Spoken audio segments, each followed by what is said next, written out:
Hey les bambins, j'espère que vous allez bien, en tout cas moi ça va nickel. On se retrouve aujourd'hui pour une nouvelle vidéo sur la Serie A, la Liga et la Championship, la D2 anglaise. J'analyse 12 matchs pour vous dans cette vidéo qui sont les suivants. En Italie, la Juventus contre Empoli, l'AC Milan contre Bologne, la Lazio de Rome contre Naples et la Fiorentina contre l'Inter de Milan, que des beaux chocs. En Espagne, la Real Sociedad contre le Rayo Vallecano, Las Palmas contre le Real de Madrid, Barcelone contre Villarreal et l'Atlético de Madrid contre Valence. Et on finira par la Championship, la D2 anglaise, Millwall contre Preston, Sunderland contre Stoke City, Queen's Park Rangers contre Huddersfield et Leicester contre Swansea. N'hésitez pas à venir nous rejoindre sur le site VIP et les réseaux sociaux. Tout est à l'écran et en description. N'oubliez pas vos pronostics, vos critiques positives ou négatives, cela fait avancer la chaîne. Et surtout, le petit pouce qui va bien pour faire monter la vidéo le plus haut possible dans les algorithmes. Et n'hésitez pas à rejoindre la communauté, on est au-delà des 16 100. Merci encore. On commence par l'Italie et la Serie A avec le classement premier, la Juventus de Turin, mais avec un match d'avance sur l'Inter de Milan qui a 52 points. Les interistes sont donc dauphins avec 51 unités, mais ils peuvent tout à fait remonter et reprendre leur place de leader. Troisième, l'AC Milan avec 45 points. Quatrième, la Fiorentina avec 34 unités. Et cinquième, l'Atalanta de Bergame à égalité avec la Lazio de Rome et 33 points tous les deux.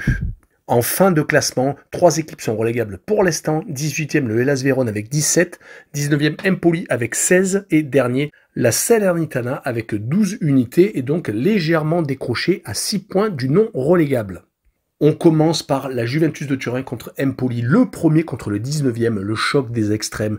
Les Juventini n'arrêtent pas de gagner sur les 7 dernières rencontres, c'est 7 succès, toutes compétitions confondues. Ils ont réussi à s'imposer contre Frosinone, contre la Roma, contre la Salernitana, que ce soit en Coupe d'Italie ou en championnat. Et dernièrement, ils ont réussi à s'imposer contre des équipes piégeuses comme Sassuolo ou Lecce. Et à chaque fois, ils ont mis 3 buts.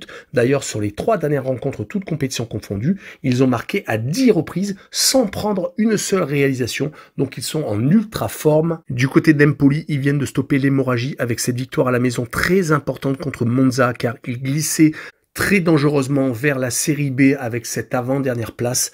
Heureusement qu'ils ont donc réussi à battre Monza et prendre ces 3 points. Leur série de 8 matchs consécutifs sans succès commençait à faire très mal. Heureusement qu'ils ont accroché quelques points contre Cagliari, contre le Genoa, contre Lecce, des équipes qui font également partie de la deuxième partie du classement. Mon pronostic serait une victoire de la Juve 2-0 et je verrai les deux équipes qui ne marquent pas avec une cote à 1,58. On enchaîne avec l'AC Milan contre Bologne. Le troisième du classement qui reçoit le 7e. Les deux équipes étaient beaucoup plus resserrées il y a peu de temps, mais ils ont maintenant 13 points d'écart. Les Rossoneri enchaînent les succès, même s'ils ont perdu contre l'Atalanta de Bergame en Coupe d'Italie, les faisant perdre un espoir de gagner un titre cette saison. Sur les 5 derniers matchs, toutes compétitions confondues, c'est 4 succès tout de même, contre des équipes plutôt compliquées à jouer, Cagliari, Empoli qui jouent leur survie, l'Udinese également, et ils ont réussi à battre la Roma à la maison, marquant tout de même 3 buts. Si on voit leur réalisme offensif, c'est plutôt pas mal ces derniers temps. 14 buts marqués sur cette période, mais beaucoup de réalisations encaissées aussi, car leur défense a été trompée à 6 reprises. On n'oubliera pas que sur les 10 dernières réceptions, ils se sont tout de même inclinés à 3 reprises, dont 2 fois en championnat. Attention à Bologne, qui est capable de réaliser pas mal d'exploits, même s'ils sont actuellement en train de craquer. 4 derniers matchs sans victoire. 2 matchs nuls, dont un en Coupe d'Italie à la Fiorentina, où ils ont perdu au penalty après avoir fait 0-0. Ils ont également perdu à l'Udinese, à Cagliari. On ne s'y attendait pas du tout, surtout qu'ils restaient sur une très très belle série, leur permettant d'arriver à la 4e position de la Serie A. Ils ont quasiment perdu autant de fois lors des 4 derniers matchs que depuis le début de la saison. Je me suis penché également sur les confrontations entre les deux clubs et l'AC Milan est sorti vainqueur ou au moins a eu un match nul depuis 2016. Donc Bologne est vraiment en difficulté quand il se déplace ou qu'il reçoit les Rossoneri. Sur cette rencontre, je verrai une victoire 2-1 de l'équipe à domicile et je verrai le plus de 2 buts sur la rencontre avec une cote à 1,53. On enchaîne avec la Lazio de Rome contre le Napoli. Les deux formations sont en première partie de tableau, mais à la 6e et 9e place, il y a 2 points d'écart entre les deux équipes. La Lazio de Rome a certes perdu contre l'Inter de Milan en Supercoupe d'Italie, mais il reste tout de même une des équipes en forme du moment, car avant cette défaite contre les Interistes, il restait sur 5 victoires consécutives, toutes compétitions confondues. En Serie A, ils ont réussi à s'imposer contre Lecce, contre l'Udinese, contre Frosinone lors des 3 derniers matchs de Serie A, donc très intéressant. Et il reste surtout sur une défaite sur les 14 dernières réceptions. Donc la tâche du Napoli va être très compliquée, surtout qu'ils sont en milieu de tableau. Ils n'ont pas Osimhen qui est à la CAN. Ils auraient pu gagner un titre en Supercoupe d'Italie, mais ils ont été battus par l'Inter de Milan en fin de rencontre. Ils restaient pourtant sur 2 succès consécutifs, ce qui leur faisait plutôt du bien dans les têtes. Ils avaient enchaîné les périodes de défaite et quelques petites périodes de succès. C'est plutôt compliqué, ils sont ultra irréguliers. Et ils restent surtout sur 4 défaites consécutives, toutes compétitions confondues, hors de leur base. Sur ce pronostic, je verrai la Lazio s'imposer 1-0 et je verrai le moins de 2,5 buts sur le match, avec une cote à 1,63. Et on finira avec un duel de haut de tableau, la Fiorentina 4e contre l'Inter qui est second, mais qui a un match en retard. D'ailleurs, les deux équipes ont un match en retard. Même si les places sont assez rapprochées au niveau du classement, c'est un gouffre. Il y a 17 points d'écart entre les deux équipes. L'Inter joue le titre avec la Juve et derrière l'AC Milan essaie de lutter. Par contre, la Fiorentina, ils vont espérer attraper le dernier strapontin pour la C1. C'est ce qu'ils sont actuellement en train de faire. Mais sur les derniers résultats, c'est plutôt compliqué. 2 défaites à Sassuolo et contre Naples en Supercoupe d'Italie, surtout qu'ils se sont fait étrier prenant 3 buts et n'en rendant aucun. Ils ont fait par contre 2 partages de points contre Bologne où ils étaient passés de justesse en Coupe d'Italie, également contre l'Udinese à la maison. Heureusement qu'ils ont réussi à remporter un succès contre le Torino, ce qui leur permet pour l'instant d'occuper cette 4e place. Du côté de l'Inter de Milan, un titre, un de plus. Ils viennent encore de gagner la Supercoupe d'Italie. Après avoir battu la Lazio, ils ont battu Naples et ils n'ont pas pris de but. Ils ont également en Serie A gagné leurs 2 derniers matchs de championnat contre le Hellas Vérone et contre Monza, marquant 7 buts. Ils sont en ultra forme. Ils sont actuellement donc dauphins. Avec un succès lors de son match en retard, ils pourraient repasser en tête. Cela va être serré jusqu'au bout, surtout que les Juventini tiennent le rythme. J'ai jeté un coup d'œil lors des oppositions et la Fiorentina ne s'est imposée qu'à une seule reprise, c'était à l'Inter en avril 2023. Sinon, à chaque fois, quasiment, l'Inter s'est imposé, que ce soit à domicile ou à l'extérieur, plutôt même à l'extérieur. Donc sur ce match-là, je vois une victoire de l'Inter 2-1. Et j'ai envie de tenter l'Inter qui marque le plus de 1,5 but à l'extérieur avec une cote à 1,92.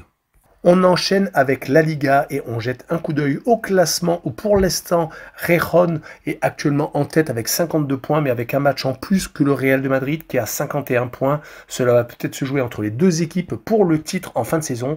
3e Barcelone avec 44, 4e l'Atlético de Madrid avec 41 et 5e l'Athletic Bilbao avec 41 également. Donc toutes ces équipes à part Gijón ont toutes un match en moins. Les 3 équipes relégables sont les suivantes. Cadix 18e avec 15 unités. 19e Grenade avec 11 et 20e et dernier Almeria avec seulement 6 unités et 0 victoire au compteur. On débute avec la Real Sociedad contre le Rayo Vallecano. Le club basque fait une saison exceptionnelle. Ils sont actuellement 6e au classement, sont certes en difficulté pour se requalifier pour la C1. Ils ont 6 points de retard sur le 4e et le 5e, mais rien n'est perdu. En tout cas, en Coupe du Roi, ils viennent de se qualifier contre le Celta Vigo et ils viennent de gagner 4 de leurs 5 derniers matchs, toutes compétitions confondues. Leur dernière défaite remonte à un déplacement contre les autres Basques de Bilbao. Mais quand ils reçoivent, il faut se lever tôt pour les battre. Seul Barcelone l'a fait lors des 10 derniers déplacements et pourtant l'Inter est passé par là. Leur visiteur du soir, le Rayo Vallecano, est actuellement 13e avec 23 points, 8 points d'avance sur le premier relégable. Le Rayo est une équipe très irrégulière, malheureusement pour eux. Ils viennent de perdre leurs 2 derniers matchs étant éliminés de la Coupe du Roi par le leader Gijón 3-1 et ils viennent de s'incliner contre Las Palmas, une équipe qui est la surprise de la saison en première partie de tableau. Le promu n'arrête pas de surprendre, en tout cas malheureusement pour le club madrilène. Ils se sont inclinés 3 fois lors des 5 derniers matchs, toutes compétitions confondus. Ils espéraient avec la Coupe du Roi se faire un grand bol d'oxygène, mais malheureusement c'est fini. C'est une équipe qui est tout de même très dangereuse, ayant gagné 2 fois et fait un match nul sur les 5 derniers déplacements, dont le match nul au Real de Madrid. Mon pronostic sera une victoire de la Real Sociedad sèche 1-0, et je verrai le moins de 2,5 buts sur le match avec une cote à 1,65. Et on poursuit avec Las Palmas contre le Real de Madrid, le 8e qui reçoit le second. Même s'il n'y a que 6 places d'écart entre les deux équipes, il y a un gouffre au niveau des points, 20 points de retard pour Las Palmas sur le Real de Madrid. Mais Las Palmas est une équipe promue qui vient de gagner ses 2 derniers matchs de championnat contre Villarreal et le Rayo Vallecano, marquant 5 buts et n'en prenant aucun. Dommage qu'ils aient des périodes de moins bien car ils seraient sans doute plus hauts. Ils ont malheureusement perdu contre les gros bras comme l'Athletic Bilbao ou le FC Barcelone. Dommage qu'ils aient été éliminés de la Coupe du Roi par Tenerife, une équipe de Liga B. Mais l'objectif est ailleurs. Pourquoi pas une place en Coupe d'Europe la saison prochaine? Ils n'ont que 4 points de retard sur la Real Sociedad. Déjà, le maintien est quasiment assuré. Ils ont déjà 16 points d'avance sur Cadix, le premier relégable. On n'oubliera pas qu'ils ont réussi à battre l'Atlético de Madrid, c'était en novembre, début novembre 2023. Mais c'est le Real de Madrid qui se déplace chez eux, qui a perdu en Coupe du Roi et qui a été éliminé par l'Atlético en prolongation 4-2. Sinon, le Real de Madrid a déjà gagné un titre. Ils ont battu le FC Barcelone en Supercoupe d'Espagne. Ils marquent énormément de buts actuellement. 17 sur les 5 derniers matchs, toutes compétitions confondues. C'est énormissime, mais ils en prennent tout de même quelques-uns. En tout cas, à l'extérieur, je les vois s'imposer contre Las Palmas 2-1 et je verrai le plus de 2,5 buts sur le match avec une cote à 1,67.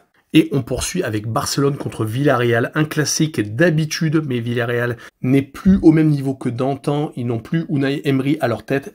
Et cela se voit car c'est Marcelinho qui a pris le relais. Avec Marseille, il a démissionné, mais les résultats étaient plutôt en dents de scie, même s'il n'avait pas perdu. En tout cas, le jeu pratiqué était vraiment médiocre. Du côté de Villarreal, il avait peut-être eu quelques bons résultats, dont la qualification en Ligue Europa gagnant à Rennes, mais malheureusement, donc ils s'enfoncent. Ils n'ont que 5 points d'avance sur le premier relégable. Et quand on voit les 4 derniers matchs, c'est 3 défaites, dont une au pénalty en Coupe du Roi contre une équipe amateur, 2 défaites contre Villarreal et Las Palmas en Liga et un match nul à la maison contre Majorque. Ils n'ont d'ailleurs gagné qu'une seule fois lors des 5 derniers matchs de championnat espagnol. Du côté du FC Barcelone, c'est un petit peu mieux car en championnat, ils sont 3e, mais ils viennent de s'incliner contre le Real de Madrid en Supercoupe d'Espagne et ils viennent de se faire éliminer de la Coupe du Roi par l'Athletic Bilbao hier soir, perdant en prolongation 4-2, 4 buts pris chez une des équipes en forme du moment.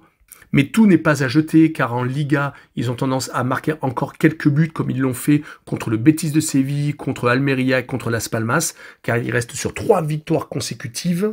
Et vu que Villarreal est en grande difficulté sur ce match-là, je vois Barcelone s'imposer 3-1 et j'ai envie de m'enflammer avec un but de Lamine Yamal avec une cote à 2,75. Et on finira avec la Liga, avec la rencontre Atlético de Madrid contre Valence, une équipe de l'Atlético qui est actuellement 4e alors que Valence est 7e. 9 points d'écart entre les deux équipes. L'Atlético de Madrid vient de se qualifier avec une victoire contre le Real de Madrid en Coupe du Roi, très importante car ils avaient perdu en demi-finale de Supercoupe du Roi justement contre le même adversaire. Ils ont lors des derniers matchs pris tout de même beaucoup trop de buts, car lors d'un duel au sommet avec le leader Rejón, ils avaient perdu 4-3, et contre le Real, après prolongation, ils ont encore pris 5 buts. Heureusement qu'ils ont équilibré tout ça avec ce succès 4-2 après prolongation contre le rival madrilène. Et ils viennent surtout de s'imposer à Grenade, leur permettant encore d'être au contact du FC Barcelone et de passer encore devant l'Athletic Bilbao au goal average. Leur adversaire du soir, Valence, essaie de s'accrocher aux places européennes. Ils n'ont que 3 points de retard sur la Real Sociedad, mais ont déjà 9 points donc de déficit par rapport à l'Athletic Bilbao et à l'Atlético de Madrid. Une défaite les décrocherait totalement des places, que ce soit Ligue Europa et C1. En tout cas, Valence est sur une très belle série de résultats. Certes, ils ont été éliminés de la Coupe du Roi à la maison contre le Celta Vigo, une énorme surprise car le Celta est en train de lutter pour ne pas descendre. Mais en championnat, ils ont réussi à battre l'équipe en forme du moment, l'Athletic Bilbao, lors d'un dernier succès à la maison.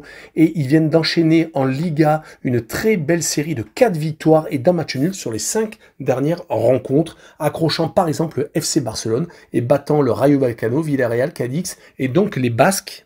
En tout cas, quand on voit les confrontations entre les deux clubs, on s'aperçoit qu'il y a toujours beaucoup de buts quand le match se passe à Madrid. Sur les 3 derniers matchs, à chaque fois, il y a eu au moins 3 buts de marqués.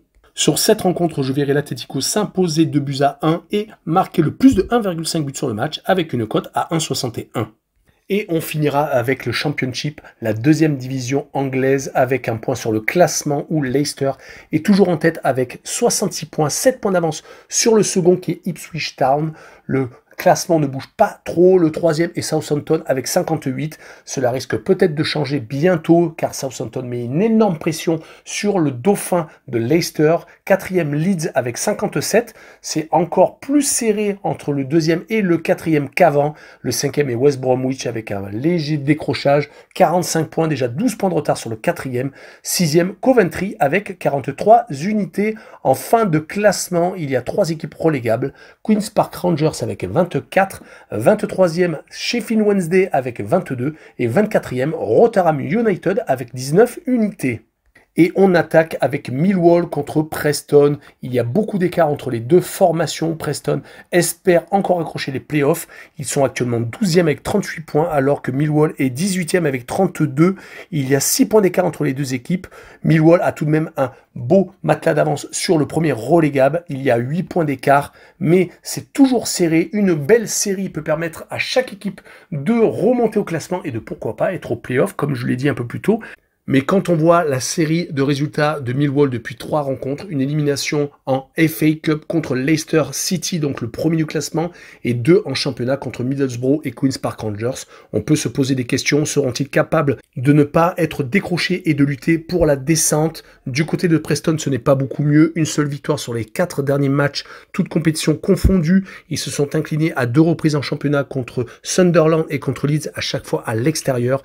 Et ils ont également été éliminés par Chelsea en FA Cup, et heureusement qu'ils ont réussi à battre Bristol à la maison, mais c'est peut-être le point positif de Preston, c'est leur bon résultat quand ils reçoivent par contre à l'extérieur, et ils ont tendance à gagner très peu de matchs hors de ces bases, un à chaque fois tous les 5 rencontres, donc 2 victoires à l'extérieur sur les 10 derniers matchs, et comme ils jouent quasiment tous les 3 jours, cela se voit vite au classement. Sur ce match, je verrai un match nul, un but partout, avec la double chance N2 et une cote à 1,70. On poursuit avec Sunderland contre Stoke City, le 10e contre le 19e, 8 points d'écart entre les deux équipes. Sunderland n'est qu'à 3 points des playoffs pour l'instant, alors que Stoke de son côté a déjà 8 points d'avance sur le premier relégable, mais tout peut basculer comme j'ai dit un peu plus tôt. Les mauvaises séries font descendre des fois des équipes de 3 à 4 places par journée de championnat, et quand on voit les résultats des deux formations, c'est une victoire lors des 5 derniers matchs, toutes compétitions confondues. Les deux formations ont été éliminées en FA Cup. Sunderland a perdu contre Newcastle alors que Stoke City a été éliminé par Brighton, 2 équipes de première ligue. En championnat, Stoke s'est imposé une seule fois, c'était à Rotherham, alors que Sunderland une seule fois contre Preston. Par contre, 3 défaites consécutives pour Sunderland, FA Cup comprise. Ils viennent de perdre contre Ipswich et Hull City à la maison. Dommage car ils étaient vraiment très bien placés, mais rien n'est perdu. Du côté de Stoke, ils viennent également de s'incliner à la maison contre Birmingham. Par contre, ils ont accroché 2 fois Watford et Ipswich Town, ce qui est plutôt un point positif. Et on peut s'apercevoir que sur les 4 derniers matchs à l'extérieur, Stoke n'a pas perdu. Pourtant, ils ont joué West Brom, Birmingham City, Watford et Rotherham, le dernier du classement. Donc, ils sont capables de s'imposer chez des équipes en difficulté.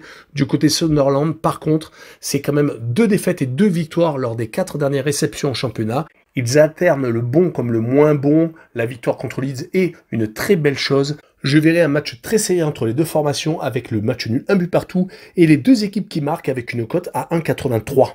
L'avant-dernière rencontre est Queen's Park Rangers contre Huddersfield, le 22e contre le 21e, 3 points d'écart entre les 2 équipes. Queen's Park doit absolument s'imposer s'ils veulent s'extraire de la zone de relégation, surtout qu'ils ont un meilleur goal average que Huddersfield qui est juste au-dessus d'eux.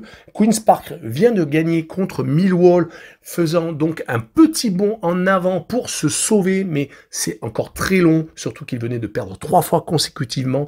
Toutes compétitions confondues, une défaite en FA Cup contre Bournemouth, un pensionnaire de Première Ligue, et surtout 2 défaites à la maison contre Cardiff et Watford. Ils enchaînent donc un 4e match à la maison. Ils avaient pourtant eu une très belle période d'invincibilité en novembre et en début de décembre. Mais patatras, ils se sont totalement écroulés, ce qui les a fait tomber dans la zone de relégation. Du côté de Huddersfield, ce n'est pas beaucoup mieux. Toutes compétitions confondues, ils n'ont gagné qu'une seule fois sur les 10 derniers matchs. C'était à la maison contre Blackburn. Sinon, beaucoup trop de matchs nuls, 4 sur les 10 derniers matchs, c'est beaucoup trop pour ne pas avancer. Dommage qu'ils soient tombés contre Manchester City en FA Cup, ça leur aurait donné peut-être un petit peu d'air, mais une grosse défaite 5-0 en déplacement. En tout cas, dès qu'ils vont contre une équipe beaucoup trop forte pour eux, ils ont tendance à prendre beaucoup trop de buts. Ils sont tout de même capables d'accrocher pas mal de monde à l'extérieur, comme ils l'ont fait à Millwall, à Blackburn, à Sheffield Wednesday et à Swansea. À chaque fois, donc le point du match nul. Et surtout une victoire à Sunderland, qui était en fin novembre 2023, porteuse d'espoir, mais il n'y a pas eu de lendemain. Sur ce match-là, je vois Queen's Park Rangers s'imposer 2-1. Et je verrai le plus de 2 buts sur la rencontre avec une cote à 1,71. Et on finira avec Leicester contre Swansea, une rencontre à mon avis très déséquilibrée. Entre le premier et leader et le 16e, il y a 33 points d'écart entre les deux équipes, c'est un gouffre. Leicester reste tout de même sur 2 contre-performances, une défaite à Coventry et un match nul contre son dauphin.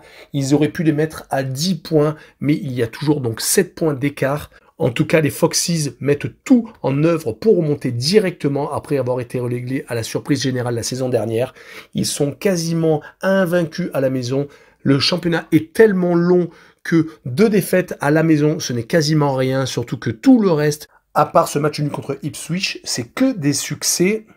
Et comme ils font la même chose à l'extérieur, ça devient très intéressant. Rappelons qu'ils jouent bientôt en FA Cup contre Birmingham le 27, donc c'est-à-dire dans 2 jours. D'où ce décalage au niveau des matchs, que ce soit en Premier League ou en Championship. Du côté de Swansea City, par contre, ils ont 33 points. Ils sont assez loin des playoffs à 10 points exactement. Par contre, de la zone de relégation, ils ont 9 points d'avance. Donc, ils sont plutôt dans le ventre mou. Ils ont, sur les 5 derniers matchs, eu des bons petits résultats. 4 matchs sans défaite en début de série. 2 matchs nuls contre Coventry et contre Birmingham à chaque fois à l'extérieur. 2 victoires à la maison contre une équipe amateur en FA Cup et une contre West Bromwich Albion, une équipe en plus du top 5, donc qui fait énormément de bien. Ils viennent par contre de s'incliner contre Southampton, mais qui ne va pas le faire? Mais sur ce match-là, je vois tout de même Leicester rester maître chez lui et gagner 3-1, avec le leader qui marque le plus de 2 buts sur la rencontre, avec une cote à 1,66. Voilà, on en a fini avec cette vidéo. N'hésitez pas à venir nous rejoindre. Ciao les bambins!